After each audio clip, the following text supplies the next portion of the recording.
liftoff of the 25th Space Shuttle mission, and it has cleared the tower.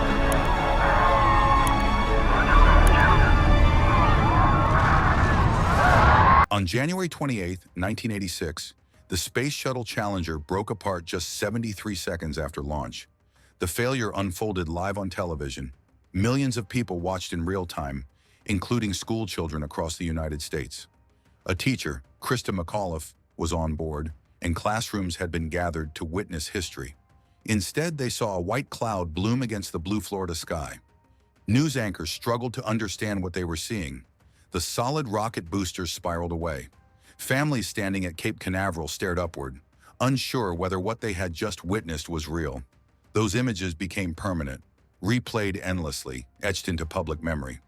What most people never learned is what happened after that moment. What didn't explode. The Challenger did not simply explode and vanish.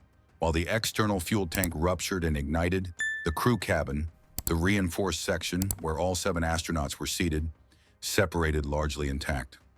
After the breakup, the cabin continued upward for another 25 seconds, reaching an altitude of roughly 65,000 feet.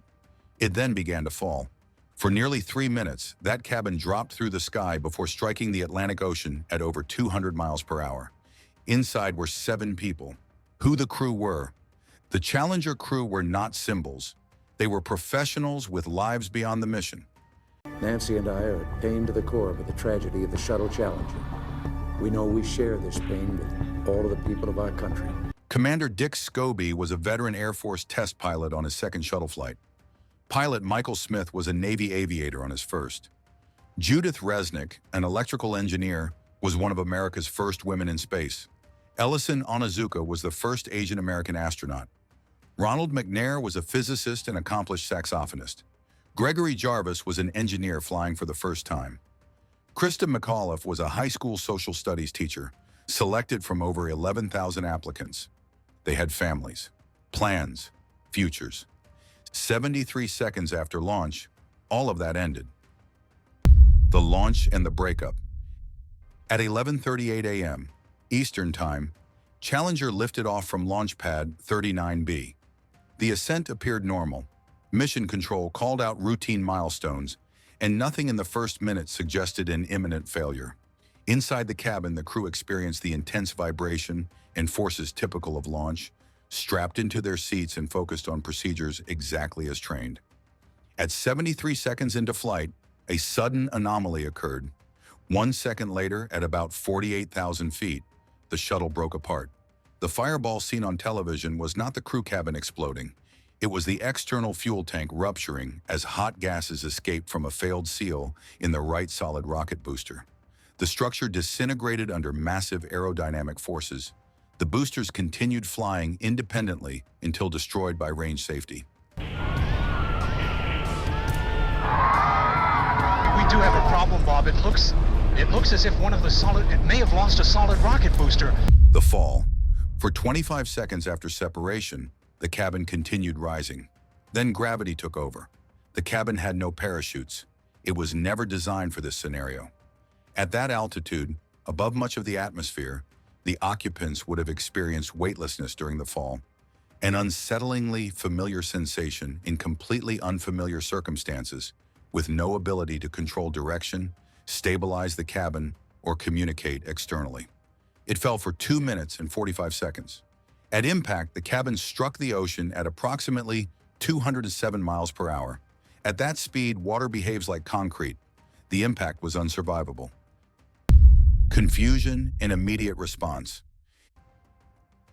In the seconds following the breakup, no one knew exactly what had happened. Telemetry data stopped abruptly. Visual tracking showed the shuttle disintegrating, but the precise sequence of events was unclear. A flight controller described the situation as a major malfunction. That phrase later became infamous, not because it minimized the disaster, but because it reflected NASA's communication rules. No speculation, no definitive conclusions until facts could be confirmed, even when the outcome felt evident to those watching. Within minutes, it became clear the shuttle was lost. Search and rescue operations began immediately, though survival was unlikely. The shuttle had no escape systems. Once it broke apart at supersonic speed, There was no realistic survival scenario. By the end of the day, the mission formally shifted from rescue to recovery. The recovery operation. The debris field covered hundreds of square miles of ocean. Navy ships, Coast Guard cutters, sonar teams, and divers worked methodically through a grid search. Every recovered fragment, down to individual bolts, was cataloged and examined, both to reconstruct the accident and to account for what happened to the crew. Two goals guided the operation: reconstruct the failure and to recover the astronauts. The crew cabin remained missing for weeks. On March 7, 1986, sonar detected a large object 18 miles northeast of the launch site in about 100 feet of water. Divers confirmed it was the Challenger crew cabin. Inside were the remains of all 7 astronauts. The recovery was conducted with extraordinary care. This was not treated as routine evidence collection. Strict protocols were enforced. Press helicopters were kept at a distance. Only authorized personnel were allowed near the site, and access was tightly controlled throughout the operation. The remains were brought to the surface and transferred immediately to a secure facility. Families were notified before any details were released publicly. NASA tightly controlled information, not to hide the truth, but to protect the families from additional pain. Identification and examination. In 1986, DNA analysis was limited. Identification relied on dental records, skeletal analysis, and personal effects. Each crew member was examined separately by forensic specialists experienced in handling casualties with care and respect. The examination served 2 purposes: to identify each individual and to understand what occurred during the final moments of the flight. The findings were difficult but necessary. All 7 crew members died from trauma caused by the ocean impact. Death would have been instantaneous at that moment. The harder question was whether they were alive during the fall. What the evidence revealed. Investigators found that 3 of the 4 personal egress air packs had been activated.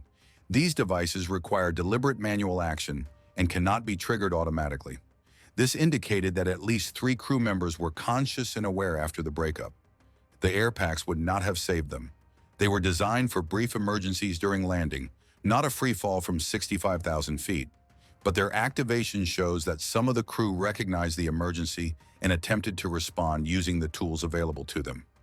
Rapid depressurization at that altitude would cause unconsciousness in seconds without supplemental oxygen.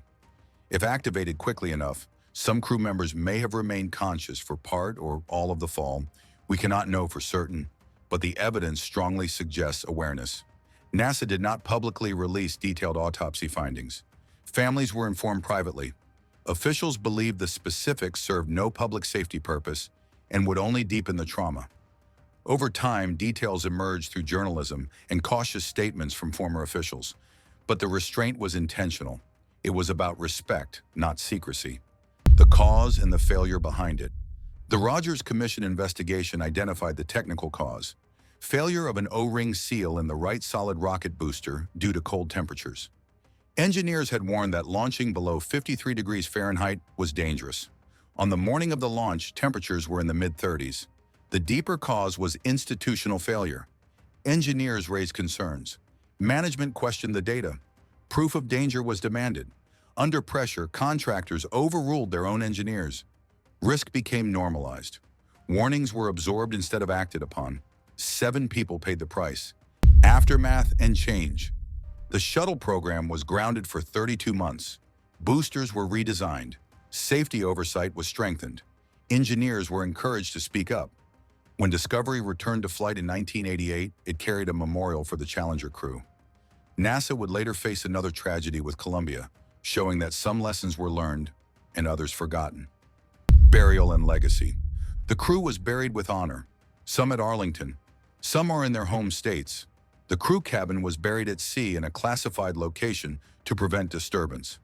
Recovered personal items were returned to families. Memorials exist across the country, but the most important legacy is procedural.